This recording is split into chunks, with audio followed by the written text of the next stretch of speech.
My name is Dacia Clay. I'm the audio librarian here at Classical 91.7. While I'm a real librarian, I have a deep, dark secret. I know very little about classical music. I grew up listening to rock, and I know something about jazz. But when it comes to classical, the thing is, I want to learn. And as it turns out, I work with people who know a lot about classical music. Every week on this show, one of my coworkers will give me a homework assignment, a piece of classical music they think I should know, and then we'll discuss it. Come learn with me in the classical classroom.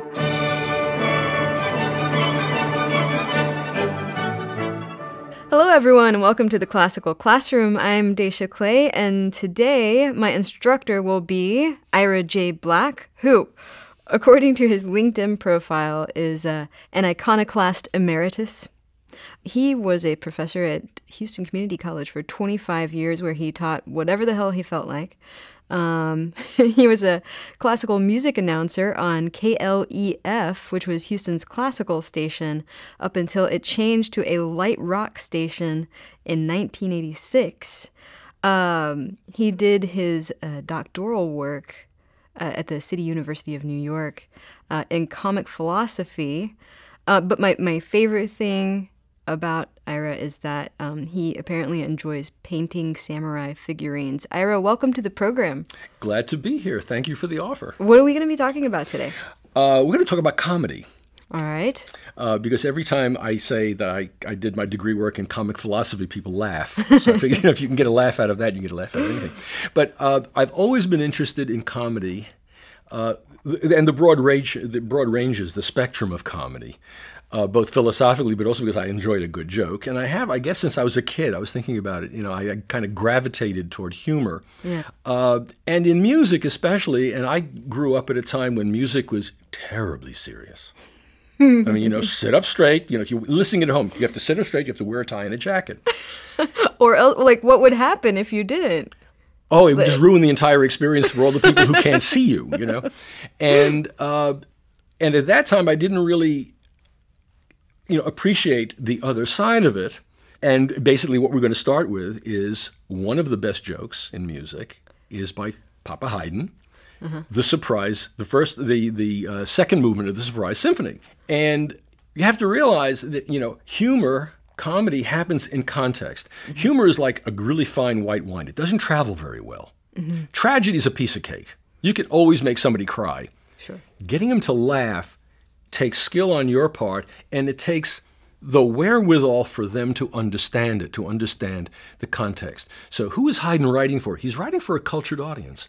He's writing for people who have a little bit more wit than your average guy. Granted, some of them were not terribly bright. I'm thinking of Mozart's Emperor Joseph, not the brightest guy in the world, there's too many notes.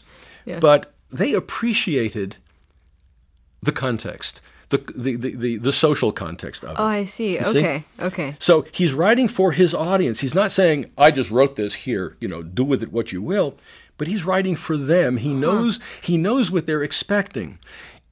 So when he comes to using humor in his music, Haydn is the king of comedy. He really is. Because he knows how to build it.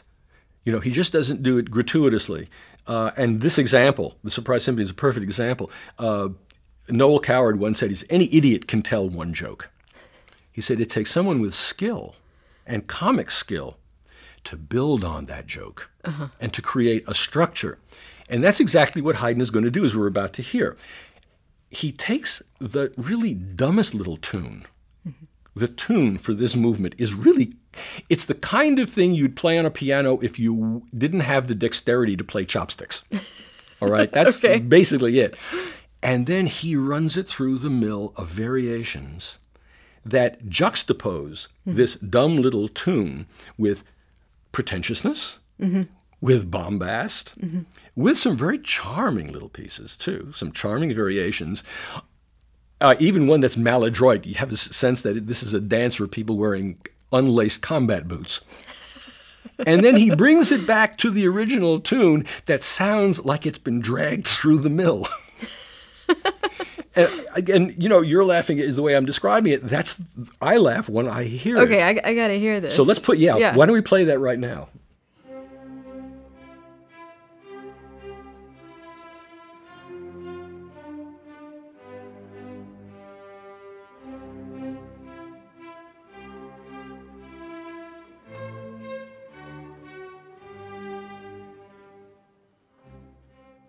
So there's your tune.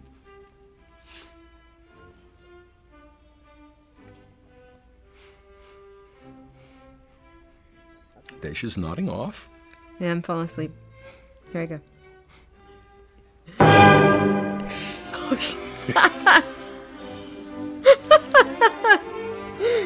Good Lord. He makes you complacent with the tune, and then he rings in that surprise. I mean, perfectly lovely music otherwise, but if you juxtapose it with that, you get comedy. Yeah.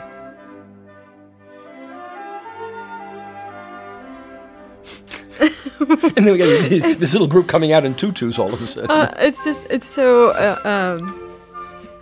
putting those two very Yeah. See, now you really don't need the rest of it there to get that works. Yeah. It's that juxtaposition there, right? Yeah.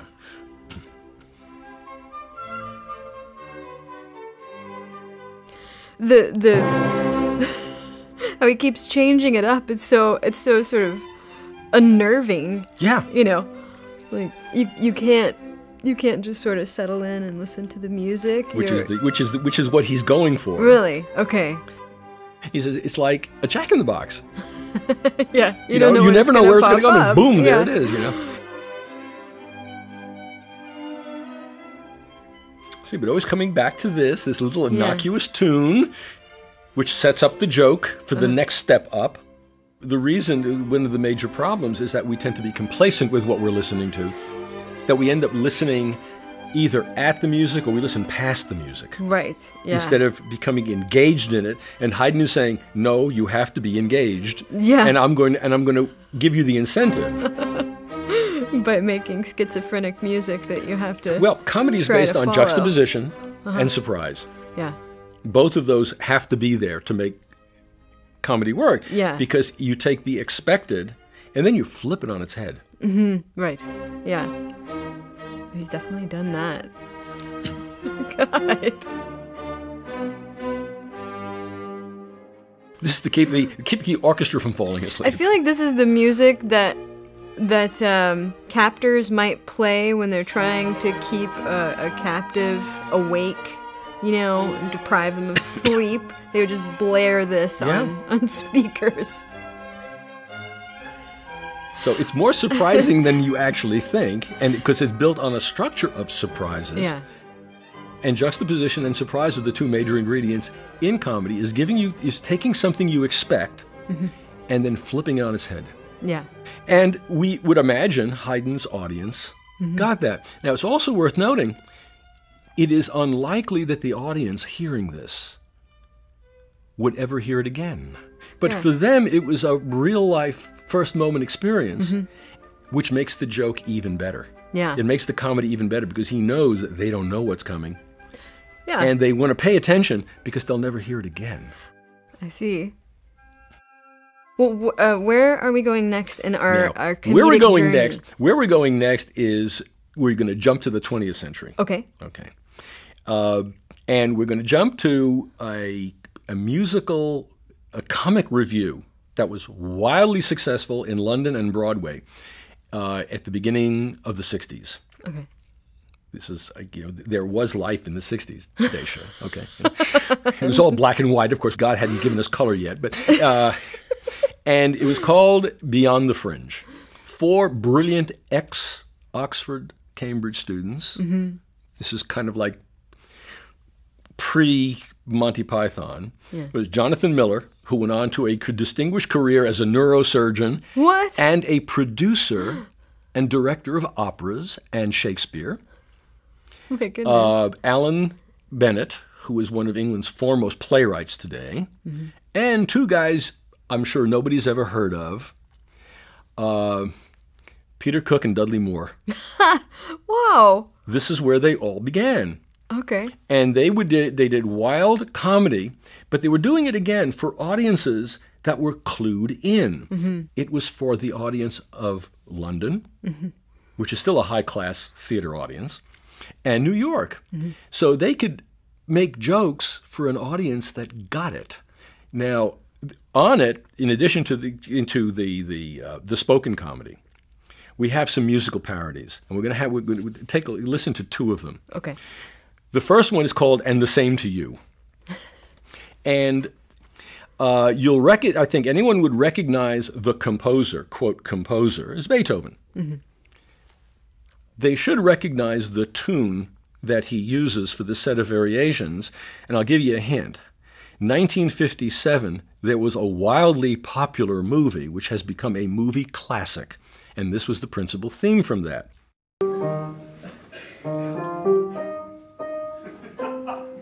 Got the tune? Uh-huh.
Imagine his face mm-hmm. is reacting to what he's playing here. It's I can totally see him. Of it, right? Yeah.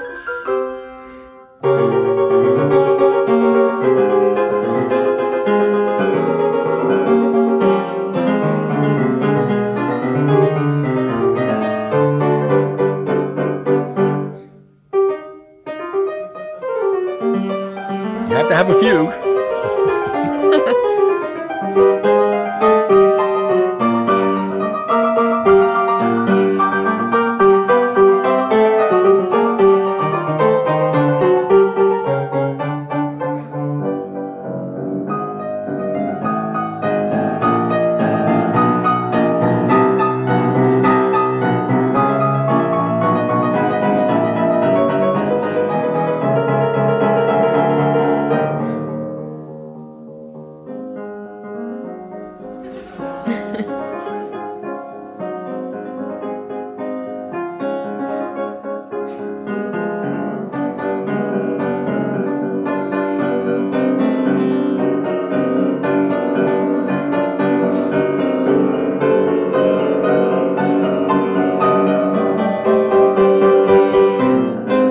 Now here's the finale.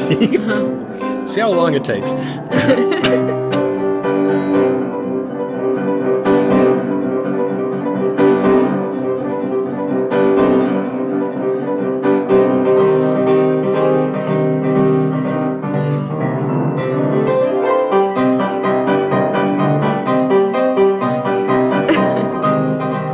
Not yet. Not yet. Wait for it. God. Wait for it.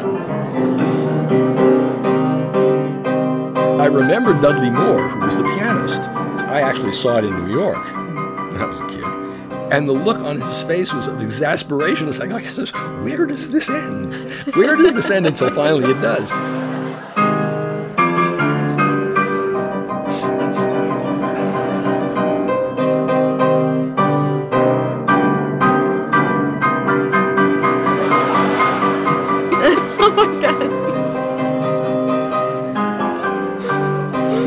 Imagining Dudley Moore's face through this whole thing.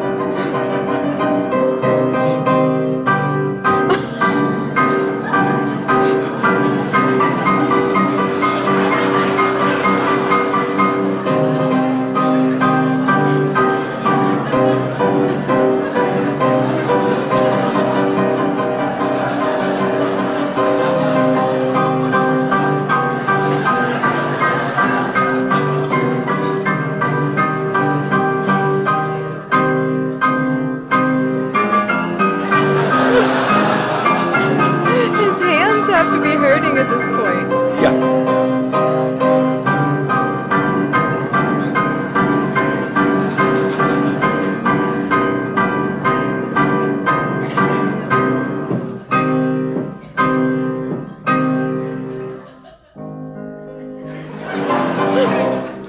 There we go. Oh my God. That was ridiculous. You know, Sartre wrote a play, No Exit, and I have a feeling that's how Dudley Moore felt like he was playing that. You know, how do I get out of here? You know, and he probably had a hose down his hands. Yeah. But you know, you can hear from the audience that one, they get the joke. Yeah. You know, they get the Colonel Bogey March. Okay, now that was the easy one because Bridge on the River Kwai, which came out in '57. Spawned a whole raft of spoofs. I mean, everybody found ways to do parodies of Colonel Bogey, and here along come Beyond the Fringe in '61, and this is their send-up of it.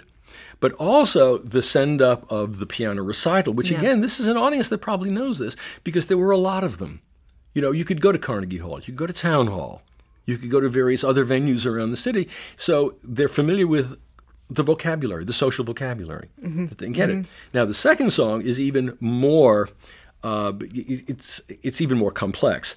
One of the features that they use throughout Beyond the Fringe are parodies of song recitals, which again were very, very popular, where you'd have, you know, Madame So-and-so with a hyphenated German last name, doing an evening of Schumann or Schubert or Hugo Wolf, and always, you know, with her little notebook, little black book with the lyrics so that you could just check them, and her pianist. And they were very, very popular, and they were really wonderfully done. I mean, this is not to make fun of the people doing them, but imagine the incomprehensibility for an audience that doesn't speak German, hearing an entire recital of these songs.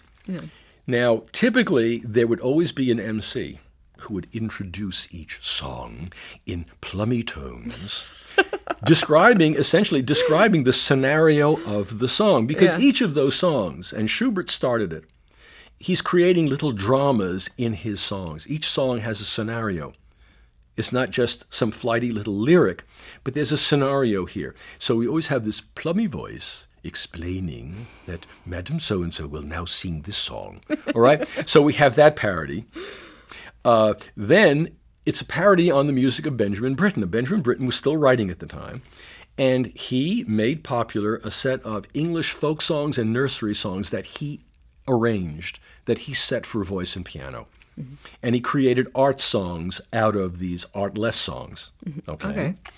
And so we have that. We're going to have fun with that. And he always wrote them for his companion, his partner, Peter Pears, who is a noted English tenor. All his major operatic roles that Britten wrote were written for Peter Pears, Peter Grimes. And he had, I'm going to describe it neutrally, as an idiosyncratic voice. All right? Once you heard it, you knew you never would hear another voice like this. All right? It was a very, very special Peter Pears voice. So we're going to have fun with that too. This is called Little Miss Britain. Okay. And now, Dudley Moore continues to accompany himself at the pianoforte, this time in settings of British songs. A setting by Benjamin Britten of the Old English air, Little Miss Muffet. The Miss Muffet referred to in this song is believed to have been the daughter of Thomas Muffet, a 17th century entomologist.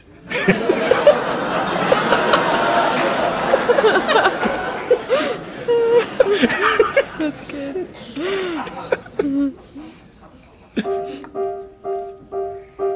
And that's typical Britain.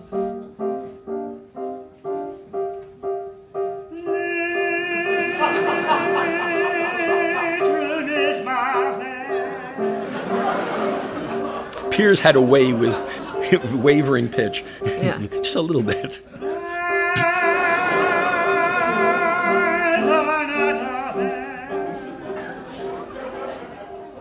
Eating high curds, and away. Oh my. That came my big spider, and the sad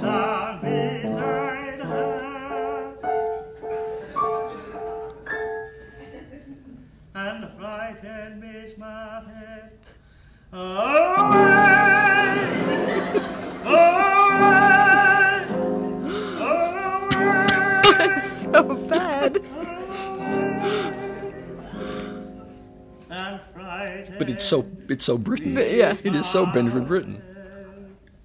Well, I say that like I know it. I don't know that.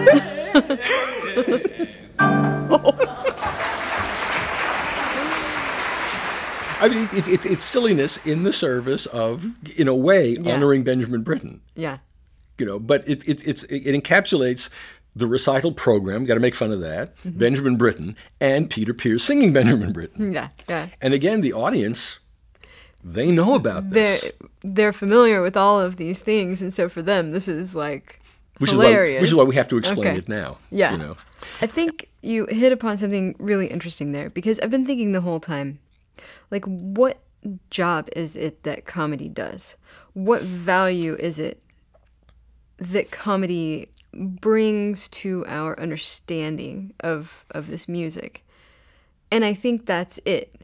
That it is poking fun at things, and that in doing so, it's highlighting them and making you look at them in a way that sort of takes them out of context and makes you sort of inspect them.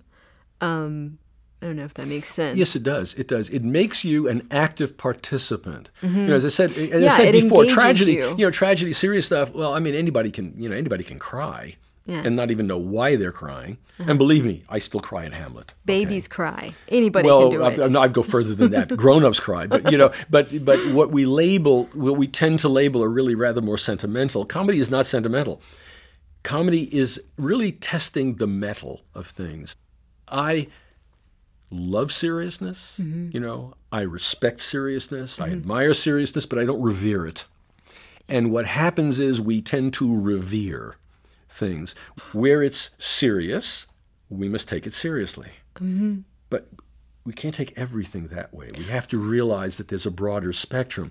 Now, going beyond that to say that the comedian is no less serious than anybody else is. In fact, I would say he's more serious. One of the most serious people I know is Steve Martin. Right? Yes, right? And he is just freaking hilarious. His comedy is brilliant. It's insightful. Well, he writes very serious. His novels are really serious. Yeah. And he plays the banjo, which seems silly, but he's so good at it. And if you're listening to him in interviews, he's not a bundle of yaks. He's a really intelligent He's a very serious guy. Yeah. Very serious guy. I mean, I love the L.A. Story, and I love Roxanne. I can watch them over and over again because of the incisiveness of his humor.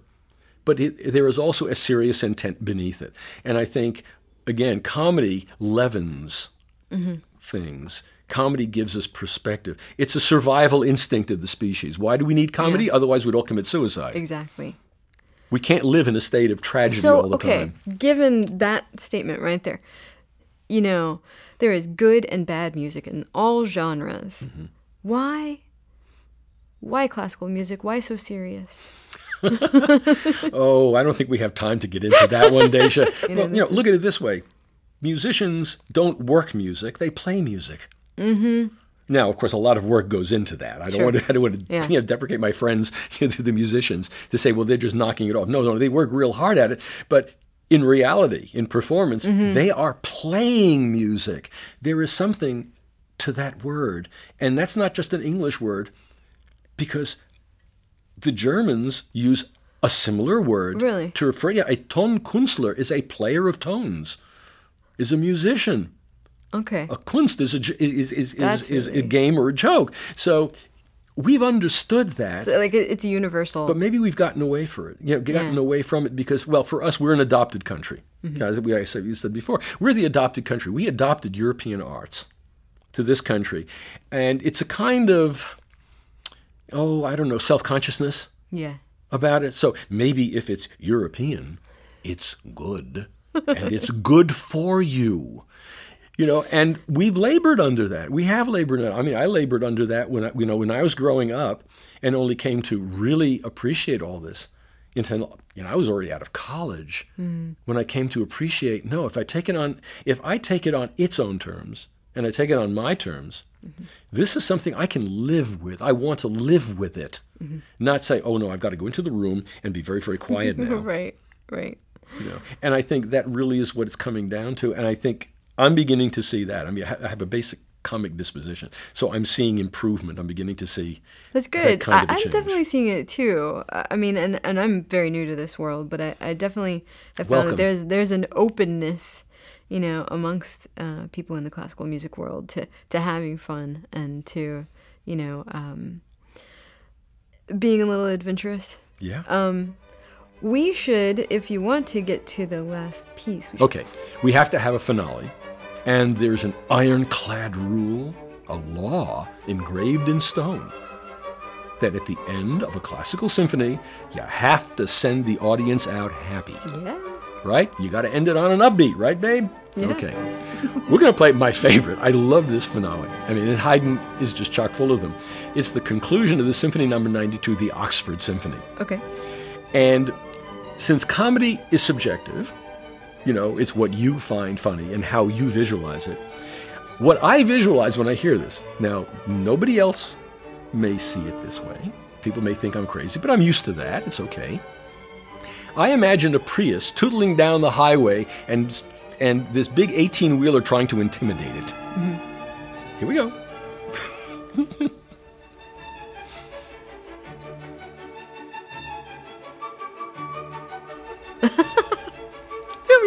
I hear just it. tootle along, right?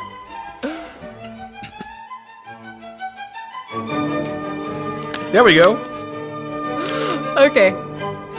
Got the truck? Yeah. But what's great about it is that the Prius wins. All right, that's comedy. Of course it does. It gets better gas mileage. It's fun.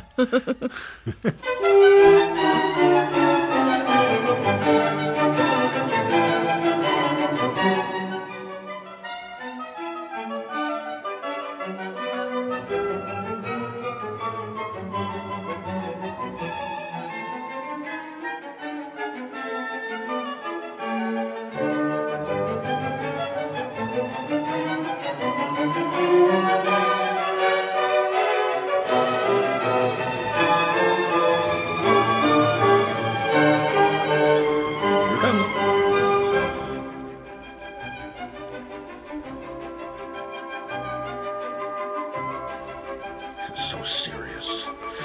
Haydn is... I mean, Haydn. Yeah, oh. This is Haydn. Yeah. It's so funny. I was about to say... this composer is using the same tactic that Haydn used in the Surprise Symphony. Isn't that remarkable? Isn't that remarkable? Way to pay attention, Dacia.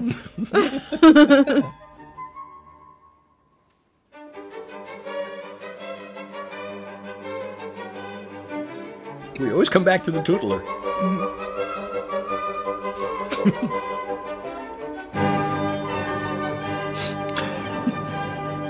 It almost kind of sounds like somebody who is running and gets knocked down. Okay, yeah, and just that's starts up again. Yeah. That's a good image. Yeah. Yeah.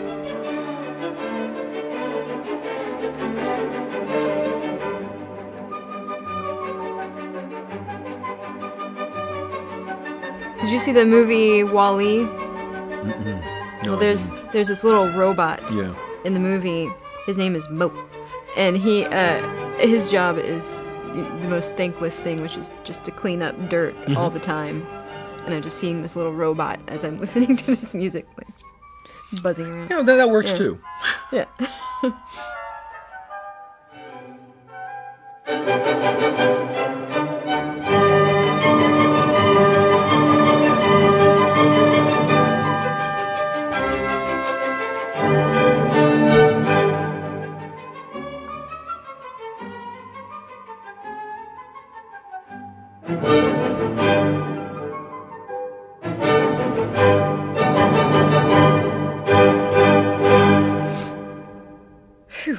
Yeah.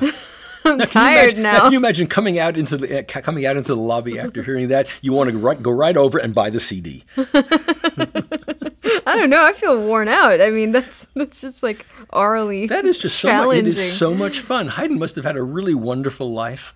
Yeah.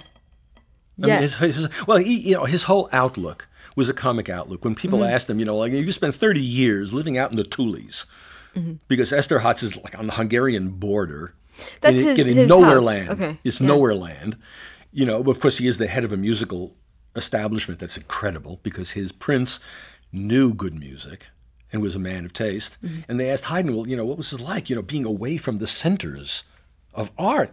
He said, no, he says, but being here, cut off from all of those, I was able to refine my own art and experiment with my own art and develop my own art. That's a comic answer instead of say, like, if I'd been in Vienna or if I'd been in London. But no. He said, no. There's much to be said for the life I had. Yeah. He's a guy I'd like to meet. I'd like to meet Haydn. Well, when I finally invent my time machine, which I work on all the time. Mark me down for the trip. Okay, you're on the Mark me list. down for the trip, yeah. Ira, thank you so much for coming on to the show. I really appreciate it. I've learned a lot. so much enjoyed doing this, Dacia. I can't tell you how much. Super Thank you so fun. much. Everybody, thanks for listening to the Classical Classroom. If you have any questions or if you would like for us to address a topic on this show, send me an email at dclay@classical917.org. If you want to hear past episodes or see all of the brilliant content that we have on our webpage, go to classical917.org/classroom. Thanks for listening, and we'll catch you next time.